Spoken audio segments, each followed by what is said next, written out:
اگه قرار باشه یه جایی توی تهران بیای که حالتو خیلی خوب کنه و از شیر مرغ تا جون آدمیزاد تو همه رنج قیمتی توش باشه، 100% اون بازار سرپوشیده تجریشه. بریم با هم دیگه ببینیم چه خبره. بازار سرپوشیده تجریش از معروف‌ترین بازارهای قدیمی تهرانه. این بازار دو محله قدیمی سرپل و تجریش رو به همدیگه متصل میکنه. اینجا بیش از 400 تا مغازه داره و از شیر مرغ تا جون آدمیزاده میتونی توش پیدا کنی. بازار تجریش حد فاصل میدون قدس و میدون تجریش تو منطقه شمیرانات تهرانه و میتونید از هر دو میدون وارد بازار بشین. بازار تجریش تو ضلع جنوب غربی میدون تجریشه و اینکه به نظر من بهترین راه، از سرما نمیتونم صحبت کنم، انگشتام یخ زده، بهترین راه دسترسیش به نظر من همون مترو خط 1 تجریشه که کلا یه 2-3 دقیقه با بازار فاصله داره، یعنی تا میایم بیرون کلا بازار شروع میشه.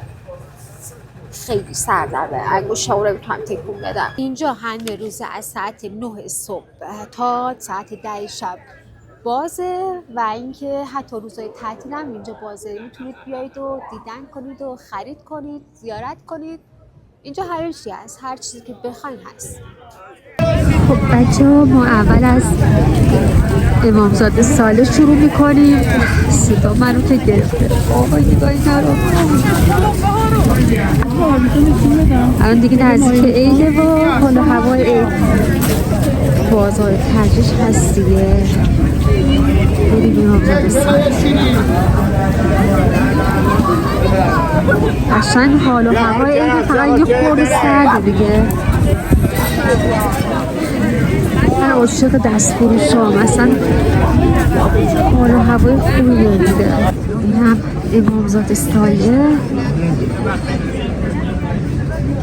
اگه بازار سرپوشیده تجریش اومدین اینجا میتونید بیاید امامزاده ساله هم زیارت کنید اگه اعتقاد دارید. و اینکه گفته شده فرزند امام موسی کاظمه و طبق کتیبه ها ساخت این بنا برمیگرده به سال 700 هجری قمری. این بنا اینقدر با ارزش بوده که تو سال 1351 تو فهرست آثار ملی ایران ثبت شده. وای بچه از نزدیک خیلی بالا بود. چقدر خوشگلن.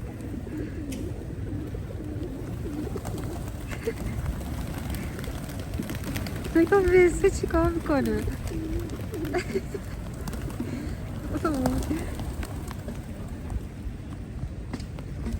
پرش میداد.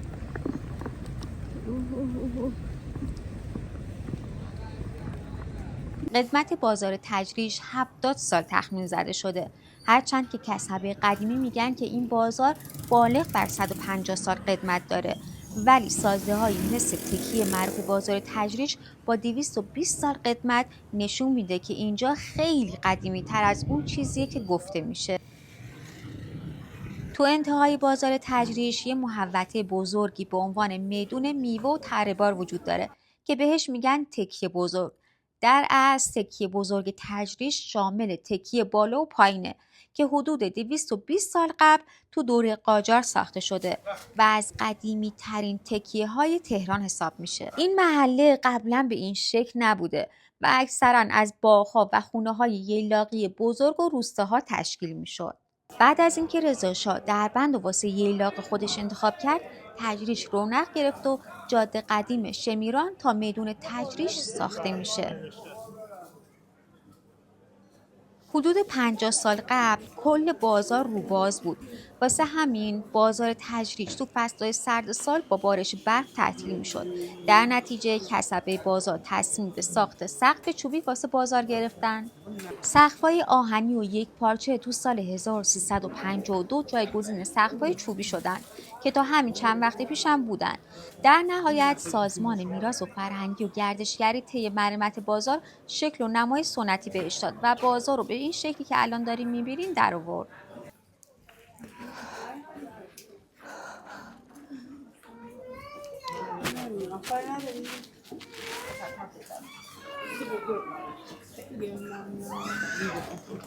تکیه بزرگو دیدم، دارم میرم سمت تکیه پایین حتی گفتم که باید همجوری تیکه تیکه بپرسم که پیداش کنم.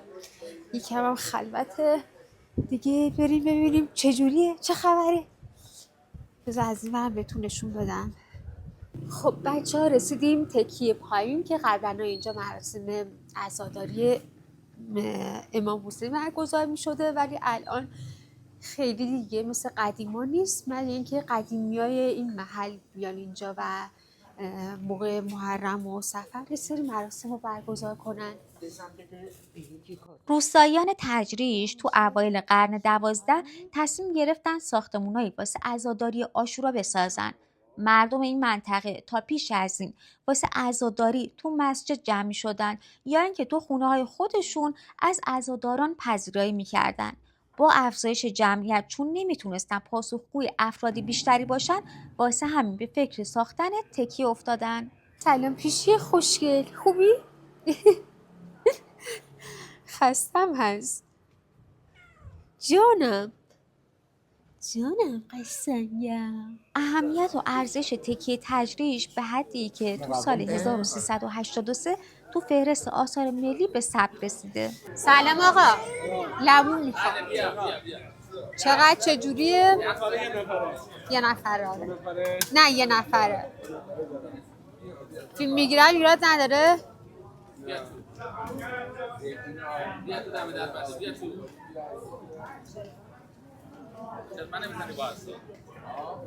ها اینجا مال عمه لیلاست. اوکی عمه لیلا.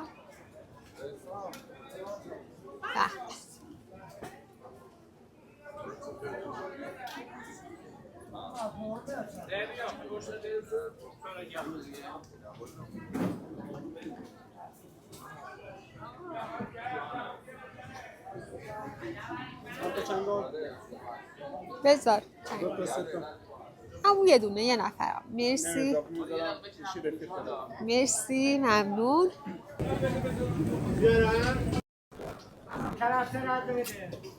اینا ترشیه عمه لیلاست که میگن معروفه. مرسی ممنون. من لبومو بخورم. وای خدایا، یعنی انقدر سرده، یعنی بی نهایت سرده. اگه اومدین تو فصل سرد اومدین تا میتونید لباس بپوشید. بفرمایید.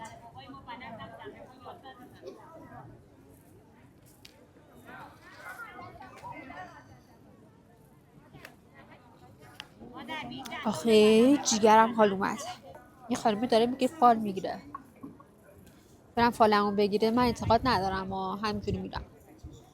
بچه‌ها من اومدم فال بگیرم. فال چیه گفتی؟ فال آینده، گذشته، سرگذشت، هر چیزی پیشانیت باشه. فال سرگذشت و آینده و پیشونیمه. خب دستم باید بهتون بدم.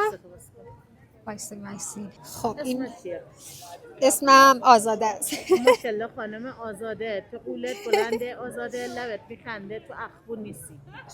آزاده خانم 1 ماه 6 ماه تو فکری دخترم یا تو خیالی؟ یه چیزی مادر جان از دست دادی، افسوس چه زیاد خوردی. تو افسوس گذاشته نخور دخترم، چیزی از دست دادی و برمیگرده. همه کارت ماشاءالله ولی رو راستیه. ایمان داری نه کارات همه با خدایه. ایمان داری نه داری صبر نداری. 2 نفر رو هم خیلی خاطر خاطر خیلی هم دوست دارم. میگه سلمون بره جنون بره ترک آزاده خانم نمیکنه. در آینده آزاده تو صاحب فرزندی. 2 دختر یه پسر. دست پسر تماس آقا حمید رضا حلقه به گوش آقای امام رضا. راه خارج در پیش داری، به ماشین علاقه زیاد داری. یه هدفی هم داری از خدا، تا 2 ماه دیگه به اون هدف دلت میرسی، به نیت خودت خانوادت بگو انشالله. تموم شد. ولی جادو داری، جادو تن باطل که کارات بخوره.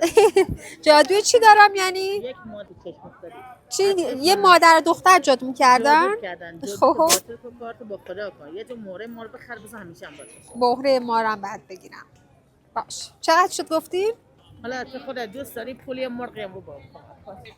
تو تجریش علاوه بر بازار سرپوشیده تجریش و امامزاده صالح، یه سری مراکز خرید هم هست که میتونید ازشون دیدن کنید، مثل پاساژ قائم، پاساژ البرز و بیصل.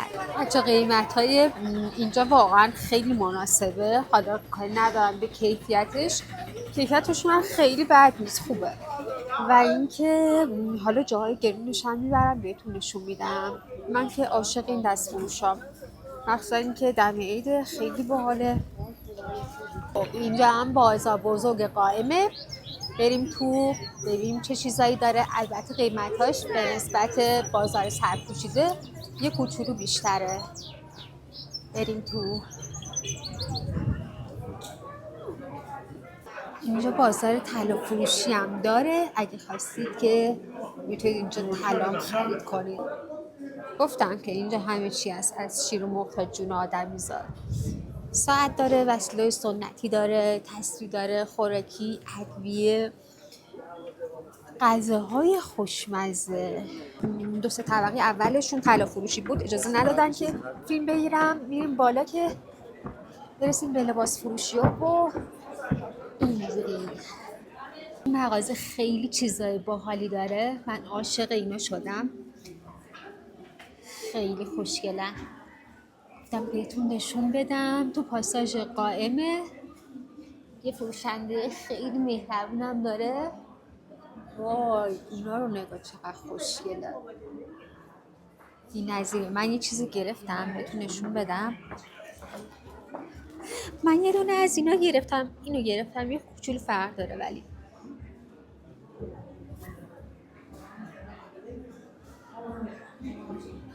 فکر کن بچه این بازار دم عیده اینقدر خلوته. قبلا اینجا خیلی شلوغ بود، بعد اینکه تنوع لباسش هم خیلی زیاد بود. به نظرم الان تنوع لباسش کمتر شده نسبت به قبل و اینکه خیلی هم خلوته با اینکه دم عیده.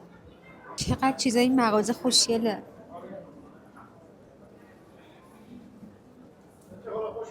البته قسمت جذابترش این بره،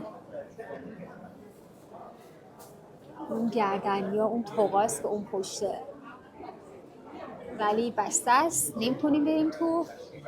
بچه ها دارم میبرم میکنون یکی از گرونترین پاساژهای تهران، پاساژ تندیس تجریش. صدام در نمیاد اینقدر که هوا سرده. این هم داخل پاساژ تندیسه. اینجا بیشتر لباسای مزونی داره، لباس خاصی که بخواین میتونید اینجا حتما پیدا کنین، ولی با قیمت بالا. میبینید چقدر خلوته، من اصلا تعجب میکنم واقعا. اینم از پاساژ تندیس سنتر با قیمت‌های فضاییش.